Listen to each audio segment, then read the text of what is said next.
Assalamualaikum warahmatullahi wabarakatuh. Alhamdulillahillazi arsala rasulahu bil huda wa dinil haqqi liyuzhirahu ala dini kullihi walau karihal kafirun walau karihal musyrikun walau karihal muslimun. Subhanaka la ilma lana illa ma 'allamtana innaka antal alimul hakim. Rabbi syrah li sadri wa yassir li amri wa hlul 'uqdatam min lisani yafqahu qawli. Alhamdulillah, syukur kepada Allah Subhanahu wa taala kerana dengan limpah dan izinnya dapat kita sekali lagi diberikan ruang dan peluang untuk bersama-sama di dalam kuliah subuh kita pada pagi ini, menyambung kitab Mukasyafatul Qulub daripada Imam Al-Ghazali bab 52, keutamaan takut dari dosa. Takut dari dosa. Baru-baru ni kita menyambut Ma'al Hijrah, Ma'al Hijrah, sambutan Ma'al Hijrah yang mana dari segi bahasanya adalah perpindahan daripada satu topik ke topik yang lain, tapi dari segi istilahnya dia merujuk kepada peristiwa besar hijrah Nabi baginda Rasulullah SAW dari Mekah ke Madinah. Dan pada ketika itu jugalah Nabi sebut tidak ada lagi penghijrahan selepas Fathu Makkah, tak ada lagi dah. Yang ada cuma niat dan jihad. Ada macam-macam maksud hijrah, tapi yang paling mustahak Nabi kata tak ada lagi dah penghijrahan selepas Fathu Makkah, yang ada cuma niat dan jihad. Sebab apa? Sebab niat tu sendiri pun susah. Kita nampak niat dalam hati ya dah pahala, rupanya niat tu pun susah, meletakkan niat. Contohlah kan, kita cakap dengan orang, apa kata kau berhenti mokok? Oh, melanting ni, contohlah kan. Kadang ada orang dan memang ingat nak berhenti, tapi ingat tu kira niat lah tu. Ingat nak berhenti tapi belum lagi lah. Dia kata kan, contoh dia kata. Jadi mana kata, ni contoh lah, satu benda lah contoh. Orang nak kuih Ramadan, kau ambil kau kuih sikit badan kau ni. Tapi kalau dia rasa okey lah ni, dia kata kan, mana susah. Mana meletakkan niat tu pun sendiri satu perkara yang susah sebenarnya. Tapi ada yang niat nak buat, tapi pelaksanaan itu tertangguh-tangguh. Jadi mungkin bila tertangguh niat itu, yalah, mungkin memang ada lah pahala, tapi tidak asal-asal kita melaksanakan. Kan, kita niat, aku ingat besok nak pergi rumah orang tu, nak sedekah lah itu. Macam tu kan. Tu lupa pula kan. Besok tu buat hal lain, tapi niat semalam kira dah. Tapi kalau kita buat, Allah Ta'ala kira lain, kan? Kira lain. Dan dalam satu pula pandangan, Imam Nawawi pula sebut hijrah itu adalah bertaubat. Itu pun hijrah juga, bertaubat daripada dosa, kan? Macam saya cakap itulah, kita semua ada dosa, dan Nabi sebut sebaik-baik manusia yang berdosa adalah bertaubat kepada Allah. Itu tajuk kita ini, keutamaan takut dari dosa. Dalam bab-bab sebelum ni ada satu yang kita bincangkan, macam mana Nabi sebut dalam satu hadis qudsi, Allah beritahu, aku tidak mengurniakan dua keamanan dan dua ketakutan, tapi aku berikan satu ketakutan dan satu keamanan. Barang siapa yang takut dariku di dunia, maka akan ku amankan dia di akhirat. Tapi barang siapa yang aman dariku di dunia, maka akan ku takutkan dia di akhirat. Mengelupu dia nak mati tu, takut dia nak mati, habislah dia ni. Dia dah atas dunia, dia sadar lah, umbek salah ni biasa sadar, kan? Ya tuan-tuan, macam manalah tak sadar yang dia tu lelaki. Macam manalah tak sadar dia tu lelaki? Sadar. Kalau betul dia tak sadar, takkan dia pakai pakaian lelaki masa KKLA? Soalan ni, kan? Lepas tu sampailah ke Sanun, pakai telekung depan Kaabah. Dia cakap tak ada apa-apa pun. Macam cabar Allah. Apa? Bukan dia ya, satu dunia kono, kan? Langsung PKP. Kan? Lepas PKP rasa ni first kita kuliah kan? Okey tu kan. Macam tak rapi pula dah kan. Poning berjamaahnya kan. Kan? Mau tak poning? Kono lah bangsa yang mendiman-diman kan. Mono siapa suruh? Tergamak kan. Nama ya. Ilmu kan tak tinggi, tapi tak ada 5,000 tak datang. Kan gila tu. Kan? Ada orang yang pendapatan ni 5,000 pagi, 5,000 potang 10,000. Ada pula dalam bidang yang lain pula, penyanyi kau, pelakon kau, artis kau, tak salah kan. Pagi 10,000, potang 15,000, malam 20,000, sebulan dah beratus ribu. Seorang tak batal bulan ni semua batal. Langsung mana? Cakap apa? Ya, saya kira logo jugalah. Sebab dah ponik hari-hari merantau satu Malaysia. Sekali baru tahu rasa ceramah satu rumah. Satu rumah, ratus kojap dapur, kojap ruang tamu kan. Beratur. Jadi semua ada dosa. Semua ada dosa. Yang termasuk yang bercakap. Semua orang ada dosa. Dosa ni kan dosa yang kadang sama ada sadar atau tidak. Mengumpik laju tu kan. Sebab dosa ni kan, setan ni dia mengasut dalam kerja kan. Sampaikan kita jadi seronok tu sebab tajuk yang pernah saya macam tu, betulkan yang biasa, biasakan yang betul kan. Kadang dah terlampau biasa buat dosa tu kan, dia tak ada rasa apa dah. Dia bukan mengumpik tau, nak kongsi je, sama tu kan. Ada tu kan, dia kutuk kawan tu kan. Allah Azza wa Jalla berfirman, sebab itu hendaklah takut orang-orang yang melanggar perintahnya, bahawa mereka akan ditimpa fitnah, cubaan atau akan ditimpa seksa yang pedih. Surah An-Nur ayat 63. Mana akan ditimpa fitnah? Fitnah dalam ayat ini bermaksud cubaan, dugaan. Jadi sebabkan cubaan tu langsung berdosa dia. Kan? Diceritakan bahawa Rasulullah SAW mendatangi pemuda yang hendak meninggal. Baginda bertanya, bagaimana keadaan engkau sekarang? Pemuda itu menjawab, wahai Rasulullah, aku berharap pada Allah SWT dan aku takut akan dosaku. Rasulullah SAW bersabda, bila dalam hati seseorang telah berkumpul dua hal itu, tentu Allah akan memberi apa yang diinginkannya dan menghindarkan dari apa yang ditakutinya. Wahab bin Warad berkata, Isa AS berkata, suka Firdaus dan takut Jahannam. Keduanya akan menyebarkan sabar, menjauhkan seseorang dari kelazatan dunia dan keinginannya kepada kemaksiatannya. Al-Hasab menyatakan, demi Allah telah mendahuluimu kaum-kaum yang kalau salah seorang diberi emas sejumlah kerikil akan takut tidak selamat dari besarnya dosa dalam dirinya. Mana kata kena ada dalam hati itu, sukakan syurga Firdaus, takut kat neraka Jahannam. Bukan tak tahu, macam-macam ceramah ada kan. Syurga tu hebat, syurga dalam tajuk sebelum ni kita pernah bincangkan. Di bawah tajuk takut kepada Allah, menangis kerana Allah. Menangis kerana takut kepada Allah, tajuk kan, tajuk awal dulu. Macam mana beberapa orang dapat masuk dalam syurga. Bila masuk dalam syurga, terkejut dia tengok dalam syurga tu ada singgah sana, ada permaidani, ada macam-macam hidangan, macam-macam santapan, macam-macam kan. Dan pada ketika itu juga ada bidadari, macam-macam. Lepas tu Allah Ta'ala perintahkan kepada malaikat, wahai malaikat, kau bukakan tabir ini biar mereka dapat memandang kepadaku.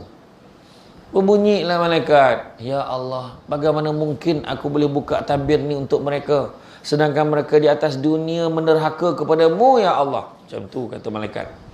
Tapi Allah Ta'ala kata, kau bukakanlah tirai ini biar mereka dapat melihat kepada aku, kerana sesungguhnya di atas dunia mereka pernah menangis kerana aku.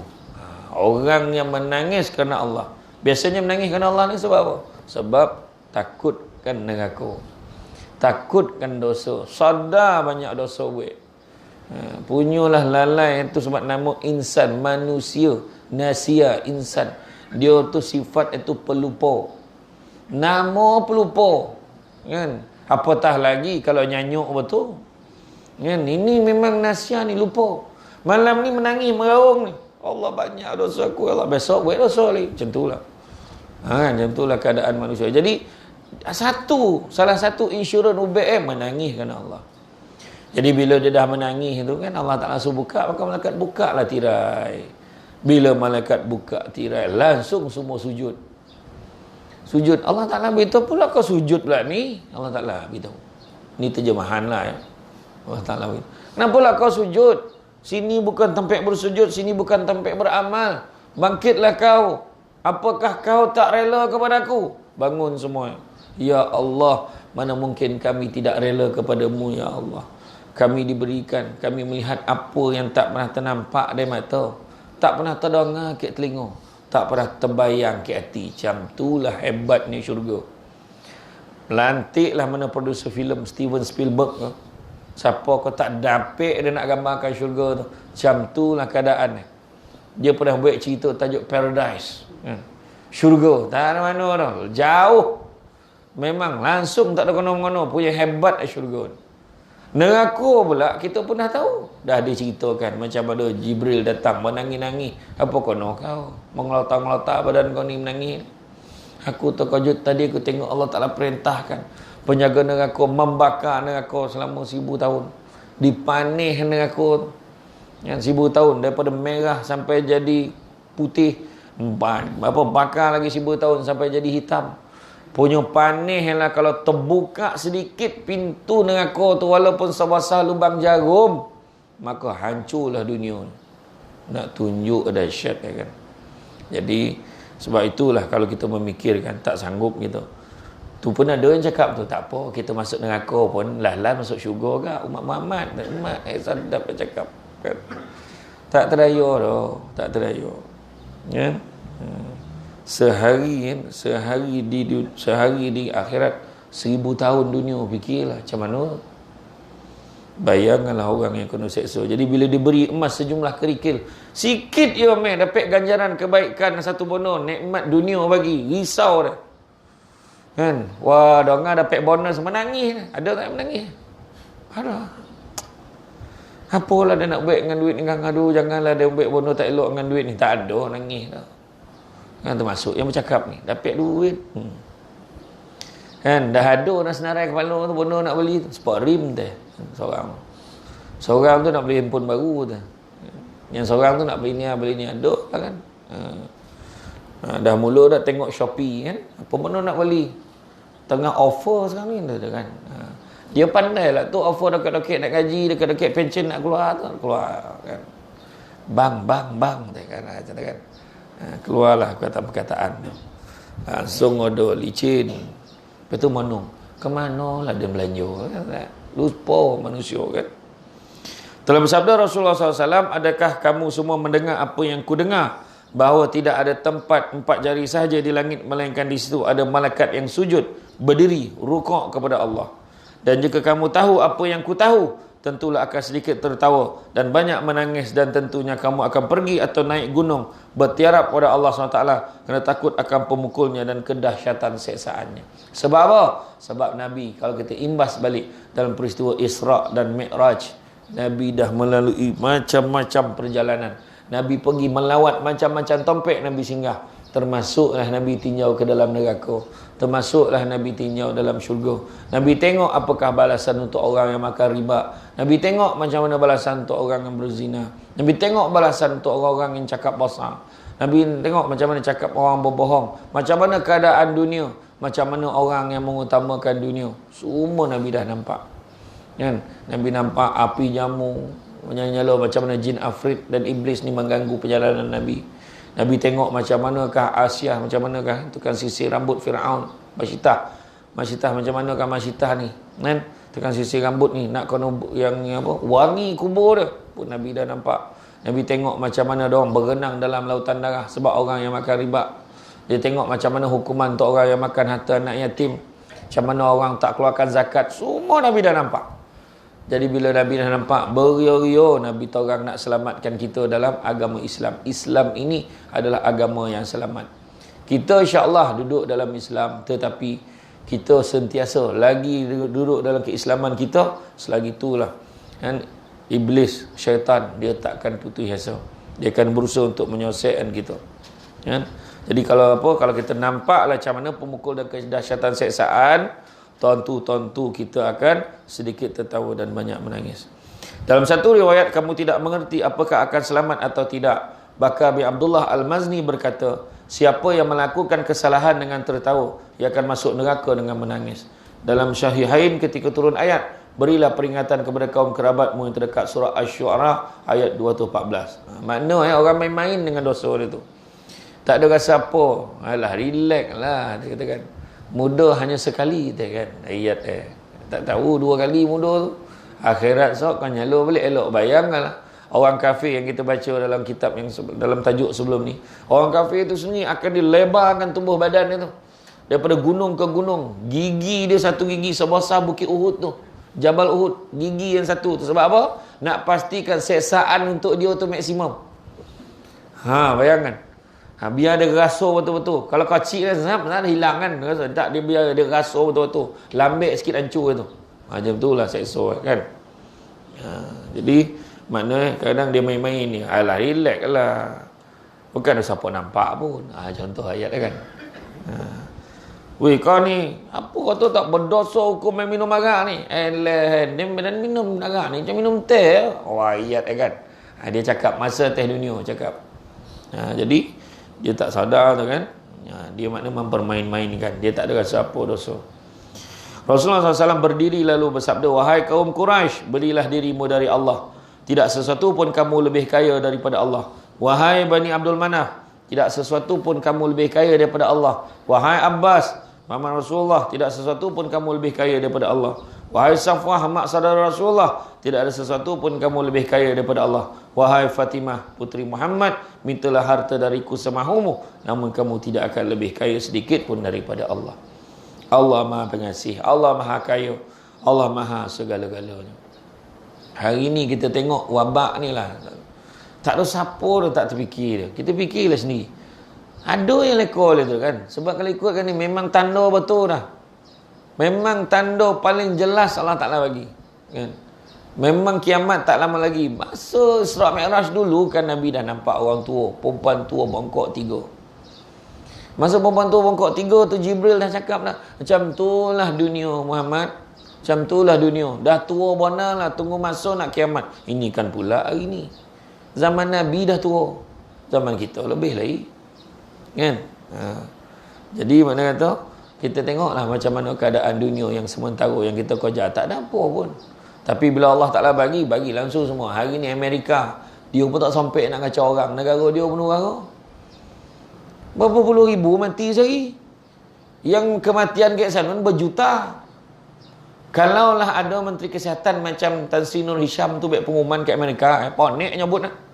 Kluster mana tak tahulah. Kat Itali tu tahu.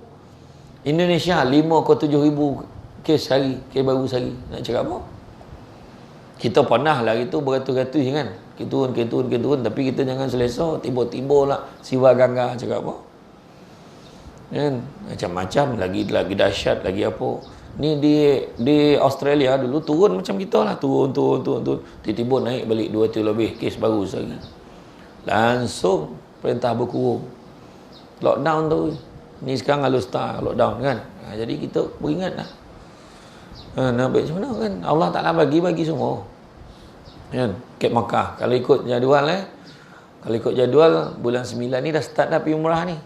Dah ada 52 syarikat saja yang diberikan lesen untuk bawa orang pergi umrah.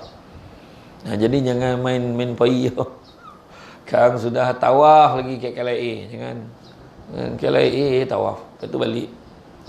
Jadi mana kata hati-hati. Jadi patut dah pergi dah bulan ni. Tetapi nak baik macam mana? Kes baru ke Arab Saudi pun 3,000 lebih. Kan? Macam mana kan? Barulah polis ke Makkah, ke Madinah tu yang selama ni mengawal keselamatan, tak bagi kita ke depan, tak bagi kita ke sini. Menung dah tak ada siapa nak dihalau kan? Berasuh orang ramai macam mana kan. Dulu ada orang ramai ni Haji wah, dia tak bagi kita lalu kan. Hari ni soalnya ada mengalu-ngalu kan orang datang. Kan nak cakap apa? Itulah dia. Saya masa mula-mula kono PKP tu kan. Esok 2 hari lepas tu saya dapat surat boleh pergi, saya nak pergi rakaman untuk buat iklan macam mana pakai hand sanitizer, macam mana ni saya dengan Ustaz Amin Idris buat kat Puchong. Dia kata buat lepas maghrib dah. Okey lah. Saya pun gorak lupa lah daripada dulu kan, lupa pula. Yang dulu biasa keluar awal sebab takut jam, saya keluar awal kan. Longang jalan. Highway tu tak pernah tengok suasana tu. Saya keluar tu tak pernah tengok suasana kat highway, daun-daun koring tu ada. Jalan nak ke Shalam. Highway ni. Umat apa nak jadi ni? Masa tu rasa nak pusing balik tu. Kan? Uish, biar apa tu ni kan. Oh, memang nak angin tiup dengan mondong golap nak sonjo kan. Memang tak pernah tengok. Tak tengok keadaannya tu. Sampai sana bila rakaman tu hati tu lah nak balik macam tu. Habis rakaman tu balik. Tak pernah rasa macam tu. Keadaan kan nak keluar pun Allah apa. Ada pula tu berbanggur tu dapat lopeh pada Roblox tu. Tak lagi gila tu. Siap alhamdulillah berjaya melepasi Roblox ni. Saya poning kan, mau tak poning kan. Nak pergi buat live pun poning boleh dalam rumah kan. Ada sekali tu saya buat ceramah untuk Kementerian Pelajaran Putrajaya. Beriu pasang kamera semua sendiri. Pum-pam. 2 jam. Rupa kamera tu tak jalan tu. Tak on kamera tu. Awak bantai bercakap tak ada siapa dengan apa. Kek Putrajaya tu pula tak mula-mula lagi. Dah tokan tu dah apa bondo conet tak tokan kan. Potang tu ulang sekali lagi. Potang tu dah lama lah bunyi ni. Assalamualaikum. Mana lah ponek pagi tu dah habis 2 jam. Kan? Tapi Tuhan tahu cabaran lah kan. Alhamdulillah. Kan semua ada sebab Allah Taala bagi. Masa tu kau Tan Sri, kau Datuk Sri, ke Datuk, ke Tuan Puan, Puan Sri, kau tak kira lah siapa. Sampai pasar raya beratur. Kayak pasar Somban lah. Baliklah start daging Nabi. Tak sampai beratur dah. Nak beratur pun tak sampai. Kan? Baru tahu kan. Baru saya cerita dulu kan. Jangan panjang cerita-cerita. Berapa ramai orang tampah baju Melayu baru. Pakai raya tahun ni. Mesti buntang mata orang. Lawa baju kita sedon-don lah. Zap. Sampai masuk PKP. Pun nak dipakai kan. Pakai lah kan. Menangis tak boleh balik kampung kan. Macam tu lah rasa orang luar negara tu tak boleh balik kan. Rasa lah pula. Anggaplah kita pada luar negara. Dah pandai dah hamak kita live online. Nak buat ucapan raya kan. Assalamualaikum, salam. Apa khabar? Dah kau lain nak tak ada. Semua tu kan. Aduh. Cabaran lah tu kan. Cabaran. Tapi itulah. Mudah-mudahan kita sadar kan. Kita sadar. Ada orang rumah besar, kereta besar. Kan? Pernah bercuti luar negara, tiba-tiba dia keluar kenyataan. Tak ada kebantuan untuk kami. Dia cakap apa? Bila susah tu semua kan. Ada satu tu, rumah besar. Ada 6-7 biji kereta dalam rumah. Macam Yuskar. Banyak lah gitu. Duit banyak. Orang cakap lah. Duit banyak. Orang gaji ada 3-4 orang dalam rumah tu. Semua tak boleh datang. Sebab PKP. Dia berulang. Jadi orang gaji yang berulangnya. Tak boleh datang. Rupa tengah susah tunggu bantuan makanan. Sebab apa? Suaminya terkandas di luar negara. Tak boleh balik masa tu. Tak tahu hidup mati suami pun tak tahu. Nak cakap apa? Jadi itu sebab kita jangan ambil alih kau Allah Ta'ala pula. Ada pula yang bagi komen. Dah lah kau kaya tak layak. Jangan cakap. Orang tengah susah masa tu. Kan? Nak beritahu. Tu sebabnya jangan menilai orang daripada zahirnya. Ada orang tu pada dulu tak kerja, relax sampai kesudah relax. Dia tak kerja. Daripada dulu sampai sekarang, sampai kesudah relax ada. Sabar, tenang. Sebab selama hidup bini yang menampung tu tak berguna betul. Tapi tu dia relax tu. Kan? Jadi mana kata Allah Ta'ala bagi ujian kat semua. Kesianlah kat bini tu kan. Dari Aisyah radhiyallahu anha dia berkata, wahai Rasulullah dan orang-orang yang memberikan apa-apa yang telah diberikannya, sedekah, zakat dan sebagainya, sedangkan hati mereka itu takut kerana mereka akan kembali kepada Tuhannya. Kan? Nanti pada surah Al-Mu'minun ayat 60. Apakah mereka itu orang yang berzina, mencuri dan minum khamar sedangkan ia takut pada Allah? Rasulullah SAW bersabda, tidak wahai putri Abu Bakar. Wahai putri As-Siddiq, ia adalah lelaki yang salat, berpuasa, bersedekah dan ia takut kepada Allah kalau ia tidak diterimanya. Hadis riwayat Ahmad. Takut. Kan kita bimbang-bimbang juga semayang terima ke tidak. Tu yang kita sentiasa takut insya-Allah. Kalau kita takut tu okey tu. Kan. Tapi kalau relax aku semayang ni hari ni 5 kali campur semayang sunat banyak waktu ibadah aku ni. Oh confirm syurga ni. Tu tak ada mana tu dah. Biasa orang kan fikir takut dah kan, takut. Ya Allah, kau terimalah ibadah aku ya Allah. Kenapa kita minta? Sebab kita takut tak diterima. Kan? Tu sebab kita baca doa iftitahan. Inna salati wa nusuki wa mahyaya wa mamati lillahi rabbil alamin. Kan? Kita minta segala salatku, ibadahku, hidupku dan matiku kerana Allah Ta'ala. Kan? Tu sebab dalam penting niat tu. Tu sebab Nabi sebut man kanat hijratuhu ila dunya aw amaratin yankihuha fahijratuhu ila ma hajara ilaih. Barang siapa yang berhijrah kerana dunia atau kerana wanita yang dinikahinya, nescaya manfaat hijrahnya sesuai dengan apa yang dituju. Apa yang kita niatkan, itulah kita dapat. Nampak kau datang kuliah subuh hari ni? Dongado Ada pegawai apa tu nak datang, biar dia nampak dan ada macam tu. Dapat lah dia. Dapat dia pegawai tu nampak yang dia ada. Dapat. Kenapa kau datang kalau subuh pagi ni? Dia dengan Samsul Debat ada pagi ni boleh minum dengan dia. Boleh minum. Dapat minum kan? Kau ada tak minum ini? Ada kan? Macam biasalah. Ada. Saya yang tak boleh lupa tu, kita pergi ke ruang Dewan Makan sekarang tu, yang tak boleh lupa tu. Sini kan kaleng-kaleng kepada semua yang tengah tengok secara live ni, rugi tak datang kat Surau Taman Purba Ampangan. Rugi. Sebab dia tak pernah tak ada hidangan. Rugi. Makanan ni bukan biasa-biasa pula tu. Roti goreng ni pun special. Nak cakap apa? Tu. Rugi tak datang. Okey. Kemudian semuanya kerana takut kepada Allah. Sebab apa? Ada salah. Bukan semua orang yang ikut Nabi tu masa hijrah tu, bukan semuanya niat kerana Allah. Bukan semua niat kerana Allah. Ada yang ikut Nabi sebab ada perempuan tu dia suka. Perempuan tu ikut Nabi, tu yang diikut tu sebab dia nak join perempuan tu sekali. Kan? Tengok Abdul Rahman bin Auf, paling kaya sahabat Nabi. Tinggalkan kekayaannya sebab ikut Nabi kerana Allah. Cuba payah dan bisnes dan banyak macam mana? Ayat kan. Sekarang ni online tak apa, tinggalkan tak apa kan.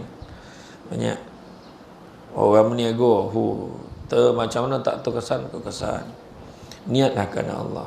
Nabi waktu peristiwa masa Isra Mi'raj tu, kan malaikat Jibril beritahu, wahai Muhammad, tu ada Yathrib. Yathrib tu Madinah lah. Tak lama lagi Allah akan perintahkan kau berhijrah ke sana. Malaikat dah sebut. Masa tu Nabi tak ada tanya pun. Apa salah? Nabi tak tanya. Nabi tak tanya pun. Kenapa? Apa salah aku duduk Mekah? Pahala tiba-tiba Allah kau ceritalah. Tak tanya pun. Sebab apa? Sebab Allah perintahkan. Kenapa nak tanya ni? Allah suruh. Buat lah. Allahu Akbar. Maghrib aja semayang. Pahala. Ada tak yang tanya? Kenapa nak semayang lah? Tak ada siapa tanya. Tak ada siapa tanya. Yang dia tanya, Allahu Akbar. Sampai tak kita nak tengok 7 hari mencintaiku dua tu kalau kita solat kan? Macam tu. 7 hari mencintaiku dua. Lekor tu kan? Macam mana? Saya tak tengok lah. Tapi dengar Sah Jahat Mak Leha tu dengar macam tu lah. Ya tidak, tak tahu lah. Dramanya hal kan. Nabi tak tanya pun bila dia suruh hijrah. Tak tanya. Bila sampai masa Nabi diperintahkan oleh Allah untuk berhijrah, Nabi keluar ikut pintu depan, bukan pintu belakang. Nabi keluar ikut pintu depan, menghadap betul tentera kafir Quraisy ni. Jadi macam mana lah cakap Nabi pelarian? Menghadap betul. Kira strategi lah Nabi tu. Nak pergi ke Madinah. Nabi pergi ke Madinah. Nabi bukan melarikan ni. Kat mana aku nak lari ni? Sudahnya sampai ke Madinah. Tak. Nabi memang nak ke Madinah sebab Allah perintahkan. Itu je. Jawapan yang paling tepat sekali kan. Itu dia. Jadi mungkin ada orang salah faham konsep lah tu kan.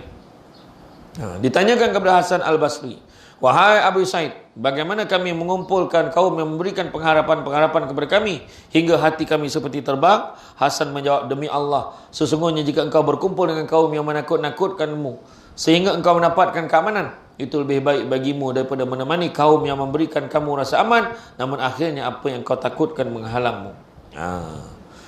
Ketika telah dekat kematian Umar radhiyallahu anhu, dia berkata kepada putranya, celaka engkau, letakkan pipimu di atas bumi. Tidak ada ibu bagimu dan celakalah aku bila dia tidak mengasihiku. Tak ada guna hidup mana kan? Bak kata orang Jawa tu apa? Kocik tak nak mampus dah bahasa nyusahkan orang macam tu lah. Kan? Kan makna kan la ilaha illallah. Apa guna hidup? Apa guna duit? Apa guna rumah besar? Apa guna nak ramai? Apa guna segala-gala kekayaan, segala pangkat yang ada kalau Allah tidak mengasihi kita? Hanya dengan rahmat Allah. Rahmat dan kasih sayang Allah lah kita masuk syurga. Bukan sebab ibadah kita pun. Bukan sebab Allah tak nak pun ibadah kita ni. Cuma Allah perintahkan. Kau buat tak buat tak kau lah. Allah Ta'ala tak. Allah tak susah pun sebab kita tak ibadah. Tapi kita yang perlukan Allah. Kan? Kita yang memerlukan kepada Allah. Itu sebabnya jangan Jangan kejar dunia sementara, kan? Sementara. Beli kereta besar, tiba-tiba ada yang lagi besar lagi. Beli rumah besar ke Ampangan. Ada yang lagi besar ke Ampangan rumah. Ada yang rumah baru naik. Rumah dia besar tapi satu tingkat. Rumah tu 3 tingkat. Gila 3 tingkat boleh. 3 tingkat ada jamban. Rumah dia punya apa? Ada tu pula 3 tingkat. Nampak 2 bawah tanah. Bayang tu. Sekali tengah repak berbungak ke bawah, tenggelam, guntuh pula, langsung terbenam bawah tu. Cakap apa? Nak cakap kan sekarang ni tak ada apa dunia ni dah. Tak ada apa. Baru sebulan duduk rumah, dah merakah-merakah dinding rumah tu. Crack dah. Pembondo kualiti rumah ni.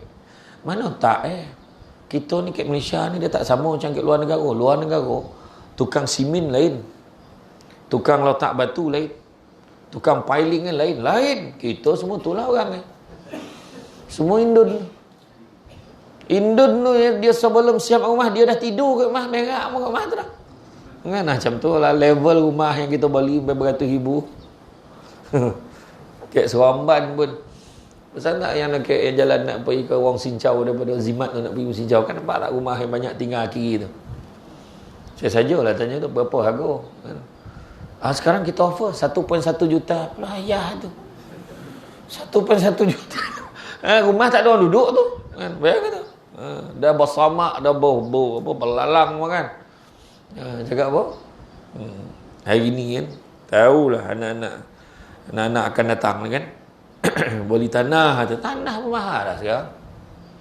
Hari ni cuma sekarang ni dalam tempoh PKP ni dia beritahu oleh pakar ekonomi, inilah masa kalau nak membeli tanah, nak beli property, jual rugi. Jangan jual waktu ni. Beli tak apa. Dia cakap lah. Saya tak cakap dah, tak masuk pun dalam ni. Tapi dia cakap. Jadi mengapa engkau takut wahai Amirul Mukminin? Denganmu Allah telah memberikan kemenangan, membangunkan negeri dan sebagainya. Maka Umar berkata, aku suka selamat bukan kerana jasa mahupun pahala. Dan ketika Zainul Abidin bin Ali bin Husain selesai berwuduk, dia gementar. Hal itu ditanyakan kepadanya. Dia berkata, tahukah engkau kepada siapa hendak aku berdiri dan siapa pula hendak aku bermunajat? Ahmad bin Hanbal mengatakan, takut telah mencegahku makan dan minum yang aku ingini. Dalam As-Sahihain, sesungguhnya Rasulullah SAW menyebutkan tentang 7 orang yang bakal mendapatkan naungan Allah di bawah arasy-Nya. Pada hari tidak ada naungan kecuali naungannya. Di antaranya, lelaki yang ingatkan seksa Allah dalam kesunyian lalu bercucuran air matanya kerana takut atas kesalahan dan dosanya. Dalam 7 tu salah satunya yang duduk seorang menangis, itu pun dapat naungan daripada Allah. Soalan bocor, menangislah banyak-banyak kerana Allah. 7 golongan. Pertama, pemimpin yang adil. Kedua, orang muda yang menyibukkan dirinya beribadah pada Allah. Yang ketiga, orang yang hatinya terpaut pada rumah Allah, terpaut pada masjid. Macam kita kat sini terpaut pada surau, nak tak surau je. Ada hati tu. Yang keempat, orang yang bercinta, berkasih sayang kerana Allah, bertemu kerana Allah, berpisah kerana Allah. Kelima, orang yang diajak berzina oleh perempuan yang cantik dan kaya, tapi ditolaknya kerana takut kepada Allah. Kemudian keenam, orang yang menyumbang, bersedekah, tangan kanan bagi, tangan kiri tak tahu. Maknanya merahsiakan sumbangannya. Yang ketujuh ni golongan yang disebutkan tadi, orang yang duduk dalam kesunyian, bercucuran air matanya kerana takut atas kesalahan dan dosanya. Baginda bersabda, ada 2 mata yang tidak akan tersentuh api neraka. Mata yang menangis di tengah malam kerana takut kepada Allah, dan mata yang berjaga di jalan Allah. Itu dia. Kan? At-Tirmizi mengeluarkan dari Abi Hurairah radhiyallahu anhu, dia berkata, telah bersabda Rasulullah SAW, tidak akan masuk neraka lelaki yang menangis kerana takut kepada Allah sehingga susu kembali kepada tempatnya, serta tidak akan bertemu debu di jalan Allah dan asap jahannam. Maknanya, yang menangis kerana takut kepada Allah sehingga susu kembali ke tempatnya, ingat balik. Maknanya daripada kecil itu punya dosa tu sampai ke sudah selesai. Kan? Kalau orang tu menangis kerana takut pada Allah, tu syarat menangis kerana takut pada Allah. Itu saya dah ceritakan tadi kan. Telah berkata Abdullah bin Umar dari Ibnu Ash radhiyallahu anhu, setitis air mata kerana takut pada Allah lebih kusukai daripada bersedekah 1000 dinar. Aun bin Abdullah menyatakan, Setiap tempat di jasad manusia yang terkena air matanya kerana takut kepada Allah, pasti Allah mengharamkan tempat itu di neraka. Dan dalam dada Rasulullah SAW ada raungan seperti raungan tangis dan mendesing seperti periuk di atas api.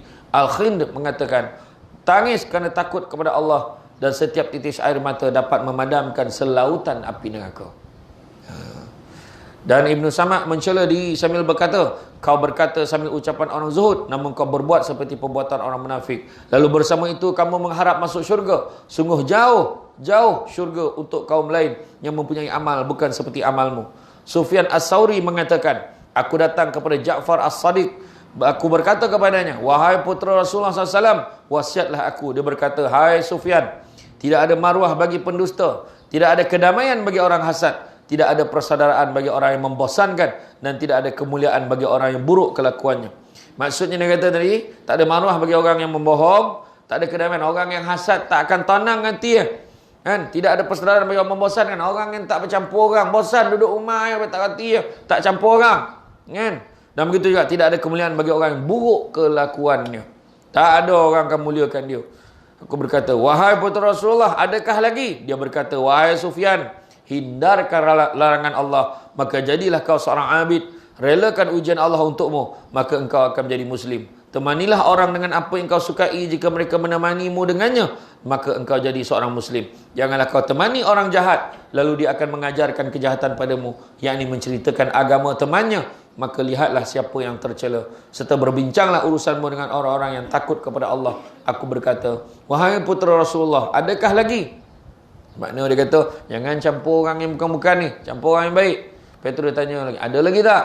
Maka dia berkata, wahai Sufyan, siapa yang ingin mulia tanpa keluarga atau haibah tanpa kekuasaan, hendaklah dia keluar kehinaan maksiat kepada taat. Maknanya kalau dia nak rasa hebat, nak rasa dalam hati dia haibah, rapat dengan Allah Ta'ala, kan? Maka hendaklah dia, kalau nak rasa kemuliaan, hendaklah dia tinggalkan maksiat menuju kepada ketaatan. Kata ke, wahai putera Rasulullah, adakah lagi? Dia berkata, Rasulullah mengajarku 3 perkara. Siapa menemani orang jahat tidak akan selamat. Siapa masuk ke tempat keji seperti tergolong dengan mereka. Dan siapa tidak pandai menguasai lidahnya, tentu akan menyesal. 3 benda. Saya ulang balik. Siapa yang menemani orang jahat tidak akan selamat. Siapa masuk ke tempat keji berarti ia tergolong dengan mereka, sama dengan tempat orang masuk, walaupun dia masuk sekadar nak tengok-tengok ya. Dan siapa tidak pandai menguasai lidahnya, tentu akan menyesal. Ibnu Mubarak berkata, aku bertanya kepada Wahib bin Warad, apakah orang bermaksiat pada Allah dapat merasakan kelazatan beribadah? Dia berkata tidak. Tidak pula orang berniat hendak maksiat pada Allah. Juga Imam Abul Faraj bin Al-Jauzai mengatakan, takut adalah api yang membakar syahwat, maka keutamaannya sama dengan syahwat yang terbakar, maksiat yang ditinggikan, dan kesungguhan taatnya. Lalu bagaimana bentuk takut yang merupakan keutamaan dan dengannya akan mencapai ifah, kewiraian, kan, takwa, mujahadah dan amal-amal utama yang mendekatkan kepada Allah SWT? Hal ini telah disentuh dalam banyak ayat. Bagi menjawab soalan itu, macam mana takut yang merupakan keutamaan untuk mencapai takwa, mujahadah kepada Allah, maka disentuh jawapannya ada dalam beberapa ayat dan hadis. Surah Al-A'raf ayat 154 yang berbunyi, petunjuk dan rahmat bagi orang-orang yang takut kepada Tuhan. Takut kepada Tuhan.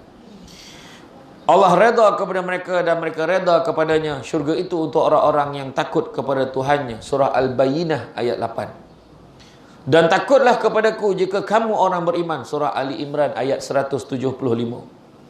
Untuk orang takut akan berdiri di hadapan Tuhan ada 2 kebun syurga. Surah Ar-Rahman ayat 46. Nanti akan menerima peringatan orang yang takut. Surah Al-A'la ayat 10.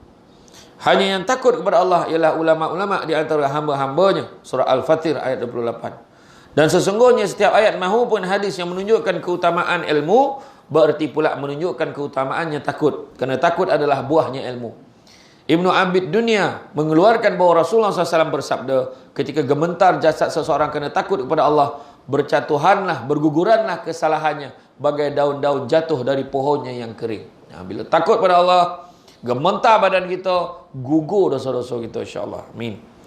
Telah berkata Abu Sulaiman, telah bersabda Rasulullah SAW, Allah Azza wa Jalla berkata, demi kemuliaanku tidak kukumpulkan 2 hambaku 2 ketakutan, dan tidak kukumpulkan untuknya 2 keamanan. Ini yang saya sebut awal tadilah. Jika dia aman dariku, ku takutkan dia pada hari kiamat. Jika dia takut padaku di dunia, ku amankan dia pada hari kiamat. Telah berkata Abu Sulaiman Ad-Darani, setiap hati yang ada di dalamnya tidak ada rasa takut pada Allah, hancurlah ia. Sesungguhnya Allah Azza wa Jalla telah berfirman, adalah mereka aman sentosa terhadap balasan Allah, sedangkan tiadalah sentosa terhadap balasan Allah itu melainkan kaum yang rugi. Itu sebab dia sebut, Nabi sebut, sesungguhnya dunia ini syurga. Dunia ini penjara bagi mukmin, syurga bagi orang kafir. Dunia penjara bagi orang mukmin, penjara bagi orang kafir. Mana pada orang yang beriman, kan, ni penjara. Buat ni tak boleh, itu tak boleh, ini tak boleh. Bukan semua benda boleh cakap, bukan semua benda boleh makan, bukan semua benda boleh buat.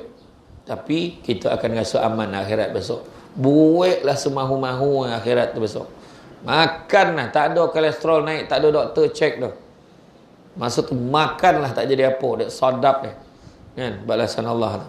Tapi dia merupakan syurga bagi orang kafir. Orang kafir dia rasa heaven. Dia kata dunia ni gembira benar kan. Rest in peace teh, belum tahu dia dah kan. Jadi mana kata rugilah. Kalau orang yang rasa sentosa terhadap balasan Allah, dia rasa relax je. Tak ada dia takut dengan masalah, jangan risau. Dia adalah merupakan orang yang paling rugi di dunia ni. Dalam saya tutup kuliah subuh kita pagi ni dengan satu ayat. Kita tengok dalam surah Asy-Syura ayat 20. Dalam surah Asy-Syura ayat 20 Allah bagi tahu, barang siapa yang mengejar keberuntungan akhirat, nescaya kami akan tambahkan keberuntungannya itu. Maknanya dunia pun dapat. Namun barang siapa yang mengejar keberuntungan dunia, nescaya kami akan berikan sebahagian saja daripada keuntungan dunia itu.